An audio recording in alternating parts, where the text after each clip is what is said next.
الحمدللہ آج 2 اگست 2020 کی قرآن کلاس نمبر 39 کی اسٹوڈیو ریکارڈنگ ہونے جا رہی ہے۔ چونکہ یہ اسٹوڈیو ریکارڈنگ ہے اس لیے وقت سے پہلے ہو رہی ہے۔ ویسے تو آج الحمدللہ پاکستان میں 9 ذوالحجہ 1441 ہجری ہے بمطابق 31 جولائی 2020، یعنی یہاں پر یوم عرفہ کا دن ہے، اور کل انشاءاللہ تعالی 1 اگست کو 2020 میں عید ہوگی یہاں پہ، اور اللہ تعالیٰ پوری دنیا کے مسلمانوں کے لیے اس بہت بڑے ایونٹ کو خیر کا ایونٹ بنائے، آمین ثم آمین۔ تو اب چونکہ یہ بالکل آج مصروفیت کا دن تھا اس لیے ہم نے آج صرف قرآن کلاس رکھی ہوئی ہے۔ جو ہماری علمی و تحقیقی مجلس نمبر 126 ہے وہ انشاءاللہ تعالی اگلی اسٹوڈیو ریکارڈنگ میں ریکارڈ ہوگی، جو 11 اگست 2020 کی قرآن کلاس نمبر 40 پلس 126 نمبر مجلس انشاءاللہ اسی دن ریکارڈ کی جائے گی انشاءاللہ تعالی۔ تو اس لیے آپ دیکھ رہے ہیں مونچھیں بھی بڑی ہوئی ہیں، چونکہ یہ سنت بھی ہے اور اکثر لوگ پوچھتے بھی رہتے ہیں۔ ہمارا کلپ بھی ہم نے اس لیے پہلے اپلوڈ کر دیا تھا۔ صحیح مسلم میں حدیث ہے کہ نبی صلی اللہ علیہ وآلہ وسلم نے فرمایا کہ جس کا قربانی کا ارادہ ہو تو وہ 1 ذوالحجہ کا چاند نظر آنے سے لے کر قربانی کے قربان ہونے تک اپنے جسم سے، اپنی کھال سے کوئی چیز ریموو نہیں کرے گا، نہ تو ناخن کاٹ سکتا ہے اور نہ ہی بالوں کو کاٹ سکتا ہے یا چھوٹا کر سکتا ہے، حتیٰ کہ اس کی جانور قربان کر لیا جائے۔ اور سنن نسائی کے اندر ایک اور حدیث ہے اسی کو سپورٹیو، جو المستدرک للحاکم کے اندر بھی موجود ہے، کہ نبی صلی اللہ علیہ وآلہ وسلم نے فرمایا کہ جس شخص کے پاس قربانی کی استطاعت نہ ہو، کیونکہ ایک صحابی آئے تھے، انہوں نے کہا یا رسول اللہ میرے پاس تو ایک ہی دودھ دینے والی بکری ہے، تو اگر آپ اجازت دیں تو میں قربان کر دوں۔ آپ دیکھیں ان کا سورس آف انکم ہی وہی تھا، اور قربانی کا لیول دیکھیں تو حضور نے کہا نہیں، اس کو نہ قربان کرو۔ قربانی والے دن باقی لوگ قربانی کر رہے ہوں گے، تم اپنے غیر ضروری بالوں کو اور ناخنوں کو کاٹ لینا، تو اللہ تعالیٰ تمہیں ایک مکمل قربانی کا ثواب دے دے گا۔ تو یہ یعنی جس نے قربانی کرنی ہے اس کے لیے بھی سنت ہے، نہ کرنے والے کے لیے بھی سنت ہے، الحمدللہ۔ اب آ جائیں میرے بھائیو، سورۃ البقرہ کی آیت نمبر 260 سے آج آنورڈ سٹارٹ کریں گے۔ پچھلی دفعہ ہماری جو 38 نمبر کلاس تھی اس میں ہم نے 2 واقعات ڈسکس کیے تھے تاریخ سے ریلیٹڈ، اور تیسرا واقعہ جو ہے وہ چونکہ ٹائم ختم ہو گیا تھا ہم ڈسکس نہیں کر سکے تھے۔ آج اسی واقعے سے آغاز ہوگا، بڑا ایکسٹرا آرڈنری واقعہ ہے سورۃ البقرہ کی آیت نمبر 260 سے۔ اعوذ باللہ من الشیطان الرجیم، بسم اللہ الرحمن الرحیم۔ وَإِذْ قَالَ إِبْرَاهِيمُ رَبِّ أَرِنِي كَيْفَ تُحْيِي الْمَوْتَى، اور یاد کرو وہ وقت جب ابراہیم نے اپنے رب سے عرض کی کہ اے میرے رب مجھے دکھا کہ تو کیسے مردوں کو زندہ کرے گا۔ کیسے سے مراد انہوں نے قدرت پہ اعتراض نہیں کیا، بلکہ وہ اس ایکٹیویٹی کو ہوتے ہوئے دیکھنا چاہتے تھے۔ ظاہر ہے یہ بھی بہت بڑی ایک ایکٹیویٹی ہے۔ پچھلی دفعہ بھی ہم نے دیکھا کہ حضرت عزیر علیہ السلام کو اللہ تعالیٰ نے فرمایا کہ دیکھ ذرا اپنے گدھے کی ہڈیوں کی طرف، ہم کس طرح اس کے اوپر گوشت چڑھاتے ہیں اور اسے کس طرح زندہ کرتے ہیں۔ سر یہ منظر آپ فزیکلی جو بندہ دیکھ لے وہ تو پوری زندگی بھلا نہیں سکتا۔ ایون آپ دیکھیں یہ نیشنل جغرافک چینل کے اوپر جو وہ فاسٹ موونگ کر کے ویڈیوز چلا رہے ہوتے ہیں جس میں زمین سے ایک دانے سے کومپل پھوٹتی ہے، پھر اس طرح کرتے ایک پورا پودا بنتا ہے یا ایک پھول کھلتا ہے، وہ بھی بندہ دیکھ کے ایک بار حیران ہو جاتا ہے کہ یار یہ کس طرح خود بخود ہی ہو رہا ہے۔ خود بخود نہیں ہو رہا سر، کسی کے کرنے سے ہو رہا ہے۔ اللہ is the only explanation of all the physical phenomena in this universe۔ لیکن وہ جب چونکہ بندہ ایک دم ہوتے ہوئے دیکھتا ہے نا سب کچھ سامنے اس طریقے سے، وہ فلم کو تیز کر کے چلاتے ہیں تو بندہ حیران رہ جاتا ہے۔ اچھا اس کے اگینسٹ نیشنل جغرافک پہ آپ کو بہت تیزی سے ہونے والے کاموں کی ویڈیو نا سلو کر کے دکھائیں گے، وہ بھی جب انسان دیکھتا ہے نا ایک بار پریشان ہو جاتا ہے۔ یعنی ایسے پرندے بھی ہیں جو 1 سیکنڈ کے اندر 25 دفعہ پر پھڑپھڑا لیتے ہیں 1 سیکنڈ میں۔ انسان کی تو یہ کمپیٹنسی نہیں ہے، اس کی تو ایک ہڈی پسلی الگ ہو جائے۔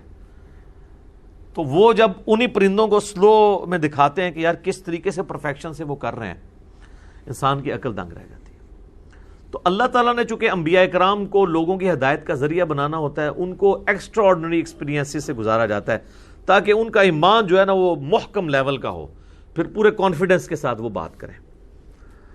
تو اب جب انہوں نے اس خواہش کا اظہار کیا تو اللہ تعالیٰ نے فرمایا قال اولم تؤمن، اے ابراہیم کیا تو یقین نہیں رکھتا، تیرا ایمان نہیں اس بات کے اوپر؟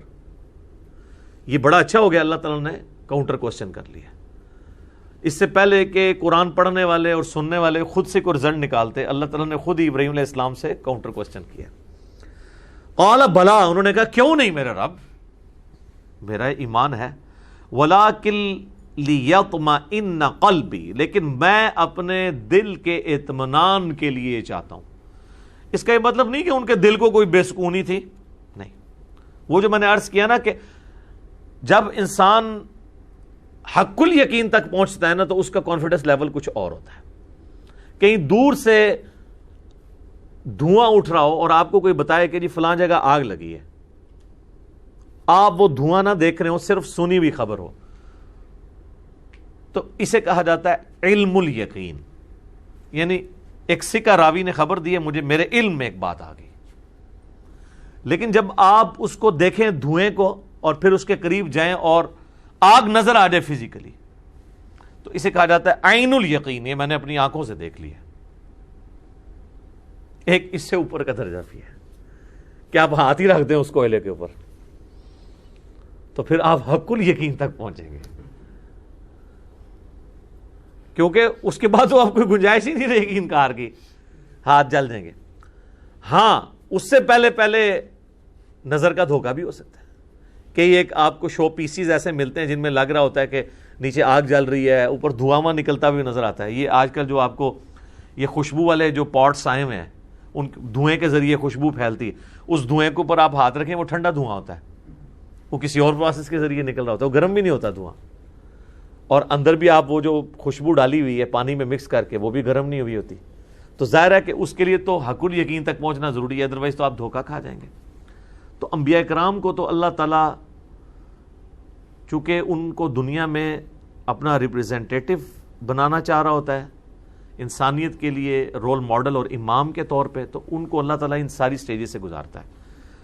تو انہوں نے کہا کہ میں دل کا اطمینان چاہتا ہوں، یعنی مجھے یقین ہے، پھر جب میں ایک بار وہ منظر دیکھ لوں گا تو مزہ آ جائے گا۔ جس طرح کتنے لوگ ہیں ویڈیو میں خانہ کعبہ دیکھتے ہیں، آپ ان سے پوچھیں جب وہ فزیکلی وہاں جاتے ہیں ان سے پوچھیں کتنا فرق ہے تو آپ کو کہیں گے یار زمین آسمان کا فرق ہے۔ حالانکہ پرانے لوگوں کے لیے تو صرف علم الیقین تھا خانہ کعبے کا ہونا، ہمیں عین الیقین اس حوالے سے کہ ہم لائیو ویڈیوز میں دیکھ لیتے ہیں، اور حق الیقین وہاں جا کے حاصل ہوتا ہے۔ اچھا، اسی کانٹیکسٹ میں ایک حدیث ہے بخاری اور مسلم دونوں میں، وہ کئی لوگ اس حدیث سے دھوکے کا شکار ہوئے۔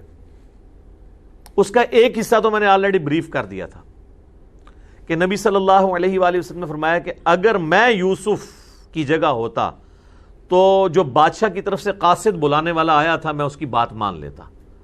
اور حضرت یوسف کی اللہ تعالیٰ نے تعریف کی کہ کیا کمال یوسف ہے کہ 10 سال آلموسٹ بغیر کسی ریزن کے جیل میں کاٹنے پڑے ہیں، اور جب وقت کا بادشاہ کہہ رہا ہے کہ میں آپ کو آزاد کر رہا ہوں تو وہ کہہ رہے ہیں نہیں، جب تک مجھ سے الزام دور نہیں ہوگا نا میں جیل سے نہیں نکلوں گا۔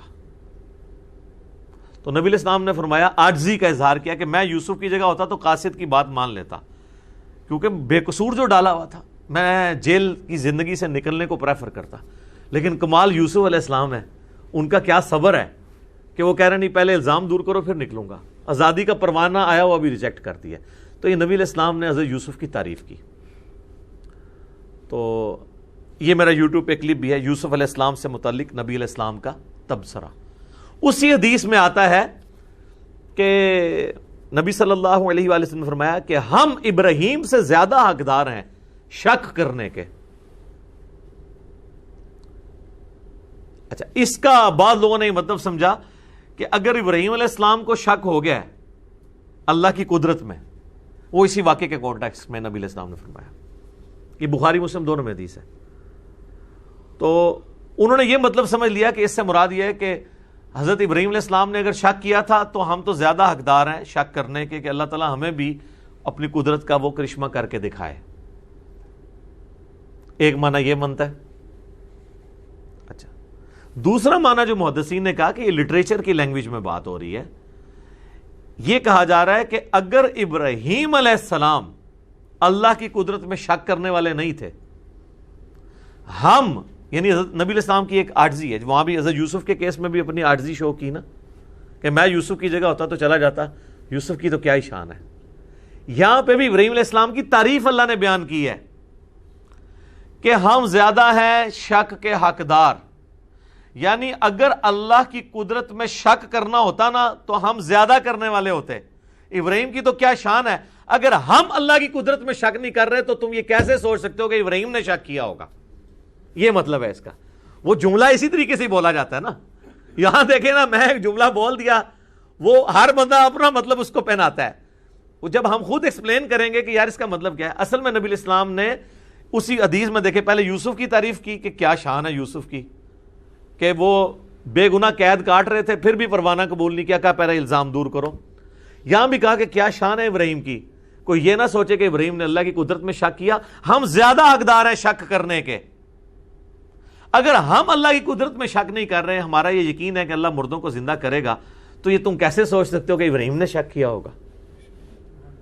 کیا زبردست! اور یہی اس کی صحیح تشریح ہے۔ یہ حدیث دنیا کی مشکل ترین احادیث میں سے ہے، جس کے اوپر مسلمان جب پہلی دفعہ حدیث پڑھتے ہیں وہ بھی اعتراض کرتے ہیں، غیر مسلم بھی کرتے ہیں، پھر لوگ پوچھتے پھر ہوتے ہیں جناب اس کی شرح بیان کریں۔ تو میں نے پہلے حصے کی شرح تو اس کلپ میں بیان کی تھی، دوسرے کی آج کر دی۔ حدیث بہرحال یہ ایک ہی ہے جس میں یہ دونوں الفاظ موجود ہیں۔ تو یہاں پر بھی اللہ تعالیٰ نے کلیئر کیا کہ انہوں نے شک نہیں کیا تھا، بلکہ وہ قلب کے اطمینان کے لیے فزیکلی ہوتا ہوا دیکھنا چاہتے تھے۔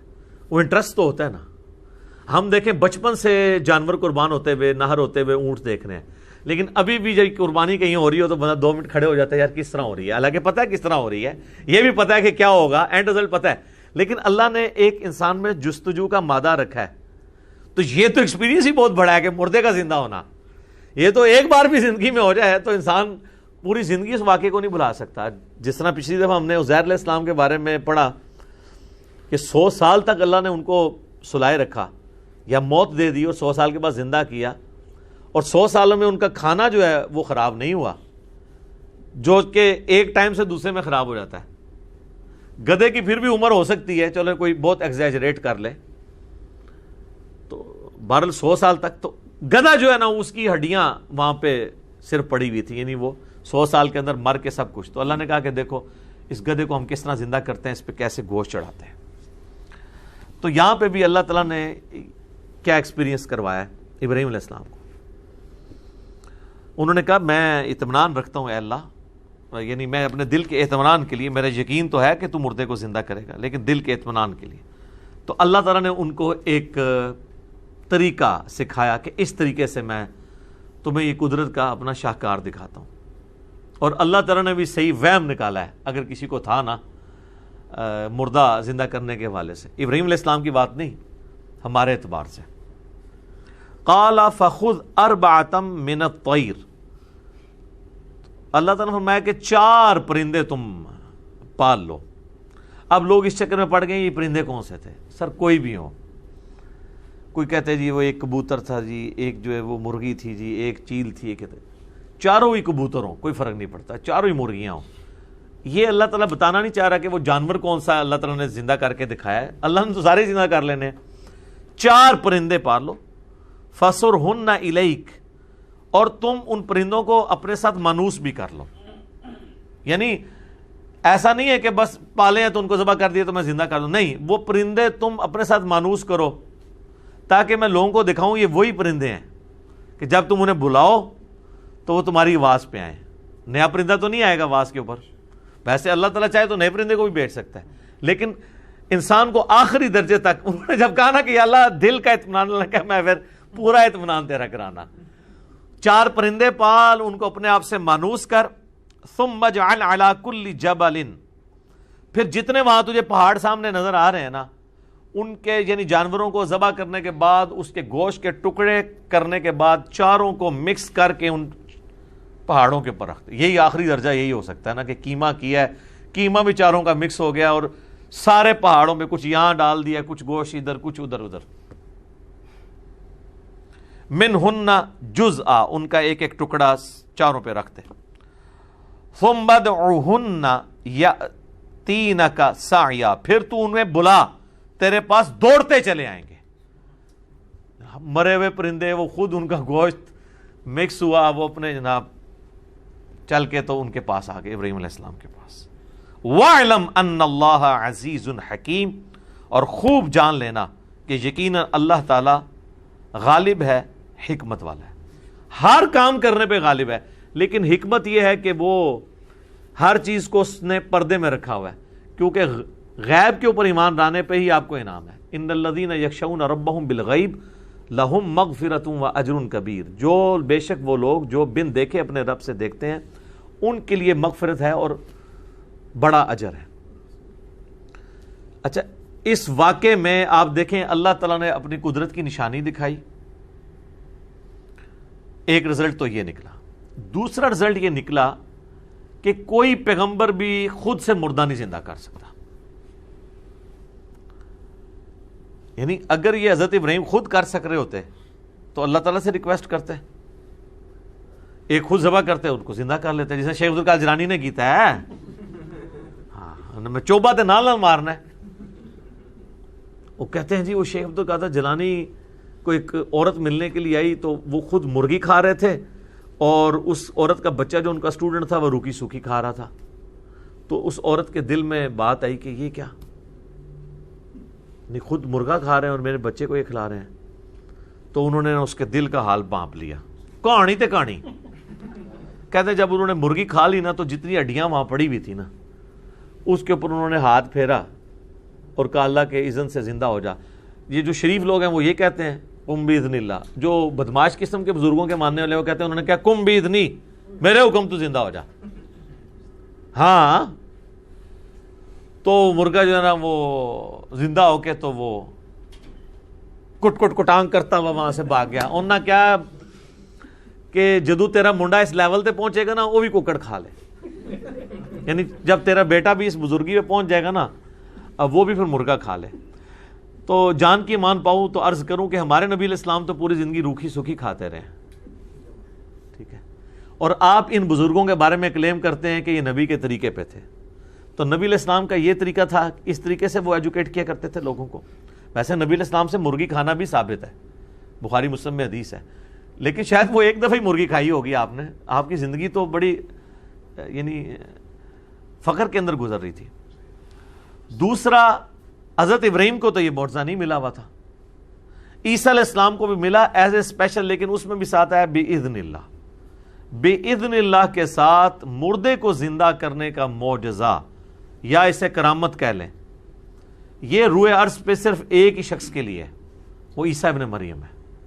حضرت ابراہیم کو بھی نہیں ملا. جب ابراہیم علیہ السلام کو نہیں ملا تو شیخ عبدالقادر جیلانی کو کہاں سے ملا ہوگا؟ ہمارے نبی علیہ السلام کے بارے میں بھی کوئی ایسا معجزہ رپورٹ نہیں ہوا. ایک کہانی سی وہ پیش کرتے ہیں، وہ جابر بن عبداللہ نے دعوت کی تو وہ کہتے ہیں وہاں پہ وہ بکری انہوں نے بچہ ذبح کیا تو وہ ان کے بیٹے دیکھ رہے تھے تو ایک بیٹے نے دوسرے کو ذبح کر دیا تو نبی علیہ السلام نے ان کو زندہ کر لیا. بالکل کہانی ہے. قرآن تو بالکل اس کی مخالفت کرتا ہے. سورہ انبیاء پڑھ کے دیکھ لیں، سورۃ الانعام پڑھ کے دیکھ لیں، سورہ بنی اسرائیل. کافروں کا اعتراض یہی تھا کہ یہ جو معجزے ہمیں اگلے پیغمبروں کے بارے میں بتاتا ہے وہ اس کو کیوں نہیں دیے گئے. تو اللہ نے فرمایا اس نبی کا معجزہ قرآن ہے. تو بڑا اچھا موقع تھا. اللہ کہتا کہ دیکھو نا کئی بار تو مردہ زندہ کیا ہے انہوں نے. تو میرا یوٹیوب پہ ایک کلپ بھی ہے، کیا ممتاز قادری مرنے کے بعد دوبارہ زندہ ہو گیا تھا. اس میں نے بتایا یار یہ کیا آپ کہانیاں کروا رہے ہیں، جھوٹ بول رہے ہیں. تو رزلٹ ان واقعات سے یہ نکل رہے ہیں. یہ وہ سارے رزلٹ ہیں جو آبویس ہیں،